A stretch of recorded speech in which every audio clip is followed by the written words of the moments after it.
Can't be sleeping. All right, Big kids Menachem, I'm aren't going. sleeping. Talk. The little ones are sleeping. Everybody quiet. Menachem, you're wasting my juice. Someone said this to me at a restaurant. Talk. Kids are so well behaved. I'm like, it's an iPod. This woman walked in, took his iPod, and bring it around. Okay, we're waiting for Naomi and Rachel. Where are they? Aren't they here? We're ready to go? Yes. So, Mom had a tremendous koyach. See, She you're was in my able picture. to make everybody feel extremely special, like they were the only person in the room. When she saw you, you felt like it was the first time she saw you in weeks or months. She always had that big welcoming smile, whether it was her children that were lucky enough to have that experience, or friends, or neighbors. Even my good friend Ricky Giorgini used to love to come to our house all the time because Mom was so nice to him every time he came in. I'm going to the Jewish lady. He wore a tight tank top. Yeah, we heard about this guy a lot. There's a wife. You know, there were times when we had unexpected company and Mom wasn't prepared. It happened a lot. She didn't really have enough food for Shabbos, and she'd have a queasy stomach during the meal, wouldn't be eating, then you'd catch her in the kitchen with the chicken carcass, gnashing it after the meal, because that's what she ate. Nobody would have ever known it. Nobody ever felt uncomfortable. Everybody always felt so wanted. It's impossible to describe what it was like growing up in our house. I was talking about doing homework with Mom every night in the kitchen table, but it was so much more than that. It was the Shabbos mirrors. It was all of us singing around the tape recorder. It was just, our mother was so busy, and yet she just always had time, and I think that was the one thing that really hit me, is time. Something that I never seemed to be able to acquire, and something that my mother never seemed to have a lack of. You never felt like she didn't have time for you. And I idolized my mother. I loved her. It was very difficult, actually, for my wife when I got married, because, I was always worried about Mom. I was always worried about Mom, even when Nadine She made better had cultures, that's for sure. four little children and a husband away. I was still worried about my mother, but I guess it's a testament to both Nadine and my mother that when we go to visit them, it would always be Nadine that would be crying more than me when we left, because they were so close, and everybody knows that Nadine was Mom's favorite daughter. She said We it heard a few it. times there when we were there in Eretz Israel. And it had to be, it was, I guess, tough for me. It wasn't tough for me, it was just amazing for me. I just have to tell two small vignettes, or maybe one. I'm not sure whether it's two or one.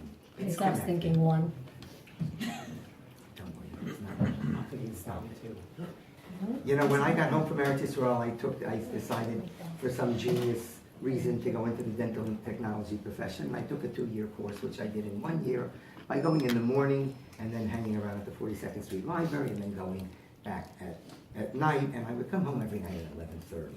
And every single night for that entire year that I had a class, when I walked through the door, my mother would come out of the bedroom and she was tired, and she'd insist on making me supper and sitting down at the table and hearing every mundane thing that happened to me the entire day. What the instructor said, what the guy next to me said, what everybody said. She would not go to sleep until I was benching and going to sleep myself.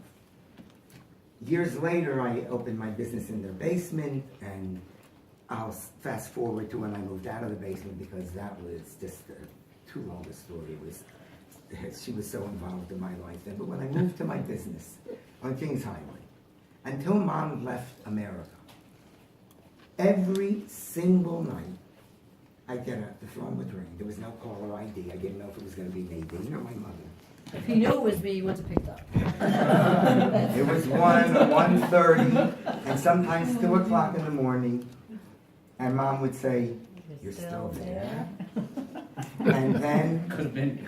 My day, I turned into my mother. and then the next morning, when I get to work, 5 o'clock, Say that you I'd walk through the door, the phone would be ringing, and Mom would say, "You're there already?"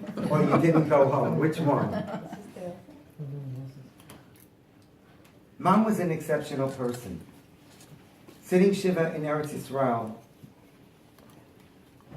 it was amazing. The people from Harrisburg, the people from Brooklyn, the people from Harnof, the people from Beit Tori Ha'ir, all of these people at different stages in their lives were so touched by Mom and affected by her in such a real, meaningful, positive way. People that became frum because of Mom's influence in Harrisburg. People, I mean, I would love to tell that story of that girl, but I don't remember it exactly, the one that came knocking on our door, that went, we were in a hurry, we had to go upstairs. We had gotten up and Oh, shut it yeah, down. I we answered were the getting door. up, We were having a meeting. and we were having a meeting. And she Family came meeting. over to our apartment, And I and she answered had the to door. tell us about how important our mother was. And she told this story about how when Nancy Reagan came to visit the 46th, the Beis Yaakov on 14th Avenue and 46th Street, how Mom taught all the girls the national anthem, how she's in her head Imagine that till today. today. When she writes, she says she owes her entire parnasa to our mother. I mean, the stories were endless. But she wanted to there write was an one man article. that lived in Beit Tovi Ha'ir that said to me, he says, "Your mother, when she talked to my wife, it's like her eyes brightened. I got so much simcha from your mother, not for himself, but for his wife." And there were many men that got it from Mom also. God, in her ways. There's no replacing our mother. There is no itemizing everything that she accomplished in all those years that she was in Eretz Yisrael. I think that would, again, be much better done by the people living there and probably will be. Of course, we all had the benefit, our children did, of the home away from home. The way I had the benefit from her mother when I was in Borough Park, that was my home away from home. And they were, my mother and her mother, two peas in a pod. When I got back from Eretz Yisrael, the first Shabbos I got in Aliyah. And it was the first time in 62 years of getting an Aliyah that when I made a Mishabeirach, I had to stop myself after saying there's Avi Mori, Yitzchok ben Aaron HaKohen, and I couldn't say Dvor Ita Asra. She was no longer. I started crying, too. Like a 2-year-old. I couldn't control myself.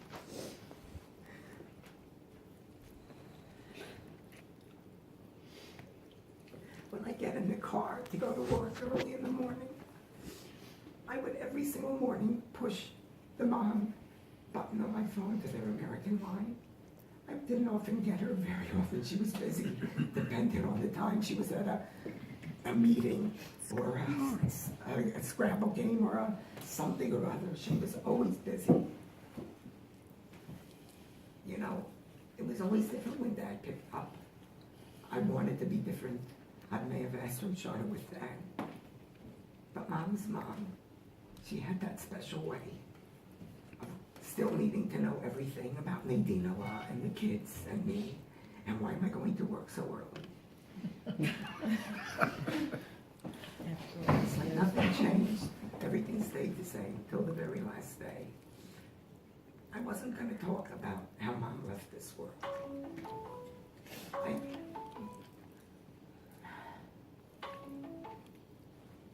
I think I wanted to talk about all of the tefillos, all of the tehillim that was said. I was for sure convinced that when we went to Eretz Yisrael the first time, that was the end. And I really believe in my heart that the only reason that HaKadosh Baruch Hu gave Mom that amazing goodbye, that chance to have that party, Zeudas Hodah, was because of all of the tefillos. Mom really had a blessed life in a lot of ways. And I think that HaKadosh Baruch Hu knew that and decided that he was going to take the Yisur from her the last few months of her life. Because that's when she suffered. Until then, it was uncomfortable, but it was always bearable. It was bearable for Mom because she never complained. But it was bearable. The last few months were not. And I think that really when we sat by her bedside and were saying Shema and Vidui, we really believed it was the end. And then she came back with this miracle, like everybody in the hospital said, the Hanukkah miracle. And we sure thought that she was back. We're making plans for the future, trying to figure out what we're going to do with Mom and Dad.